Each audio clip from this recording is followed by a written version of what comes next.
Bismillahirrahmanirrahim. Assalamualaikum warahmatullahi wabarakatuh. Perkenalkan, saya Trisna Putri dengan NIM C1C019115, mahasiswi Universitas Jambi, Fakultas Ekonomi dan Bisnis, Program Studi Akuntansi. Pada kesempatan kali ini, saya akan membahas salah satu materi pada mata kuliah akuntansi syariah, yaitu mengenai sumber hukum Islam.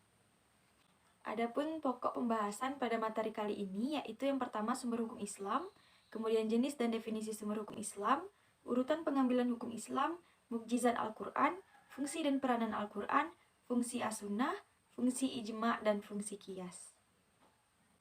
Kita masuk ke pembahasan yang pertama yaitu mengenai sumber hukum Islam. Definisi dari sumber hukum Islam sendiri yaitu merupakan dasar atau referensi untuk menilai apakah perbuatan manusia sesuai dengan syariah, yaitu ketentuan yang telah digariskan oleh Allah Subhanahu wa taala atau tidak. Pembahasan yang kedua yaitu mengenai jenis dan definisi hukum Islam. Sumber hukum Islam yang telah disepakati oleh kebanyakan ulama itu dibagi menjadi 4. Yang pertama Al-Quran, yang kedua as-sunnah atau hadis, yang ketiga ijma' dan yang keempat qiyas. Keempat jenis sumber hukum Islam tersebut akan kita bahas satu persatu. Yang pertama yaitu Al-Quran. Al-Quran ialah kalam Allah, sebagai sebuah mukjizat yang diturunkan kepada Nabi Muhammad SAW melalui utusan Allah yaitu malaikat Jibril alaihissalam untuk digunakan sebagai pedoman hidup bagi manusia dalam menggapai kebahagiaan hidup di dunia maupun di akhirat. Kalam merupakan sarana untuk menerangkan sesuatu berupa ilmu pengetahuan, nasihat, atau berbagai kehendak, lalu memberitahukan perkara tersebut kepada orang lain. Yang kedua yaitu hadis atau as-sunnah, di mana as-sunnah ini merupakan ucapan, perbuatan, serta ketetapan-ketetapan Nabi Muhammad SAW yang merupakan sumber hukum Islam kedua setelah Al-Quran. Kemudian yang ketiga yaitu ijma'. Ijma' merupakan kesepakatan para mujtahid dalam suatu masa setelah wafatnya Rasulullah SAW terhadap hukum syara yang bersifat praktis dan merupakan sumber hukum Islam yang ketiga setelah Al-Quran dan juga as-sunnah. Kemudian yang keempat yaitu qiyas. Menurut terminologi, qiyas merupakan suatu proses penyingkapan kesamaan hukum suatu kasus yang tidak disebutkan dalam suatu dalil baik di Al-Quran dan juga as-sunnah dengan suatu hukum yang disebutkan dalam dalil tersebut karena ada kesamaan dalam alasannya. Pokok pembahasan yang ketiga yaitu mengenai urutan pengambilan hukum Islam. Urutan prioritas pengambilan sumber hukum antara Al-Quran, as-sunnah, ijma' dan qiyas ialah apabila terdapat suatu kejadian yang memerlukan ketetapan hukum, pertama-tama hendaklah dicari terlebih dahulu di dalam Al-Quran. Kalau ketetapan hukumnya sudah ada di dalam Al-Quran, ditetapkanlah hukumnya sesuai dengan ketentuan dalam Al-Quran tersebut. Apabila rujukan untuk ketetapan hukum itu tidak ditemukan dalam Al-Quran, maka baru beralih meneliti as-sunnah. Bila rujukan tidak ditemukan juga di dalam Al-Quran maupun as-sunnah, baru diperbolehkan merujuk kepada putusan dari para mujtahid yang menjadi ijma' atau keputusan bersama dari masa ke masa tentang masalah yang sedang dicari hukumnya itu. Kalau ada, maka penetapan hukum merujuk pada ijma' tersebut.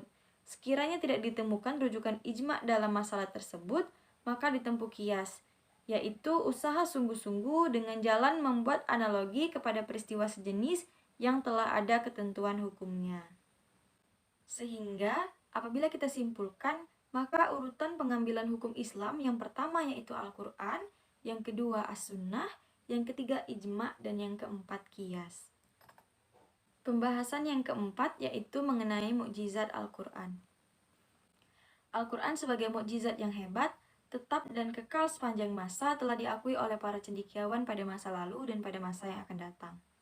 Beberapa hal yang dimiliki oleh Al-Quran, diantaranya yang pertama yaitu keindahan seni bahasa Al-Quran yang tidak hanya diakui oleh kalangan sastrawan Arab saja, tetapi juga diakui oleh para ahli yang pernah mendalami dan mengkaji ilmu bayan dalam bahasa Arab.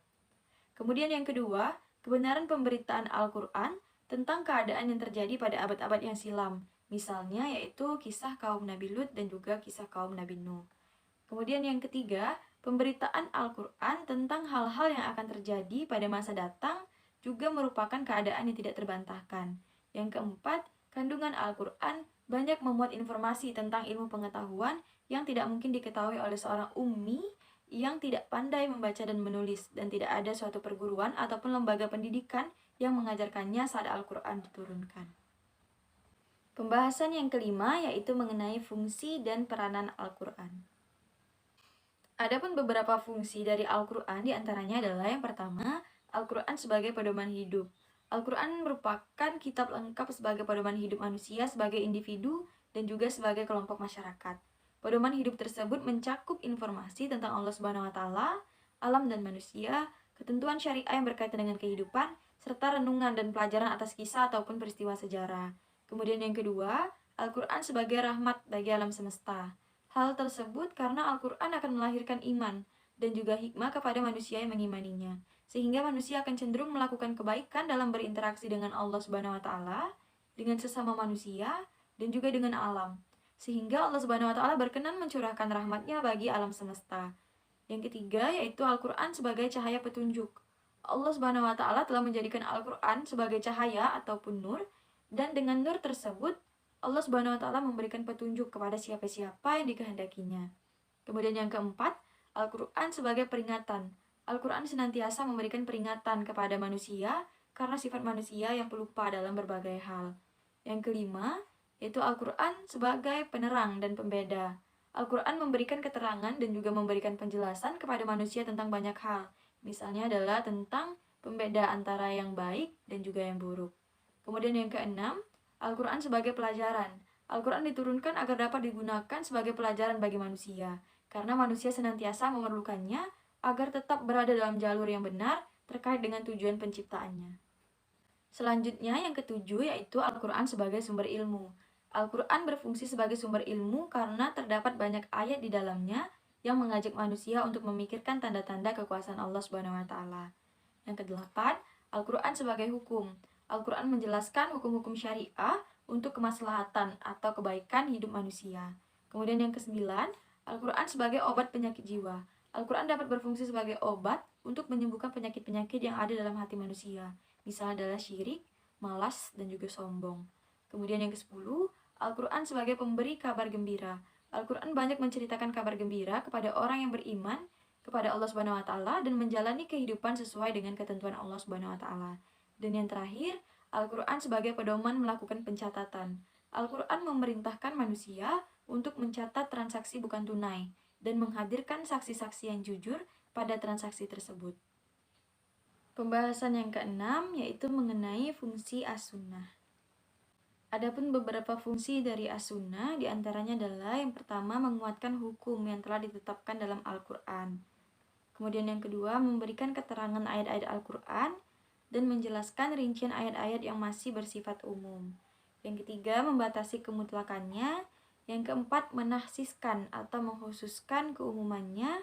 Dan yang kelima, menciptakan hukum baru yang tidak ada di dalam Al-Quran. Pembahasan yang ketujuh yaitu mengenai fungsi ijma'. Adapun beberapa fungsi dari ijma' diantaranya adalah menyisihkan kesalahan-kesalahan yang terjadi dalam melakukan ijtihad.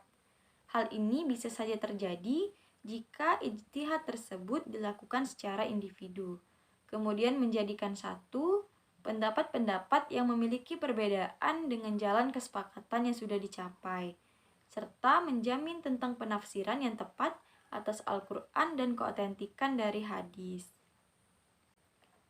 Pembahasan yang kedelapan yaitu mengenai fungsi qiyas.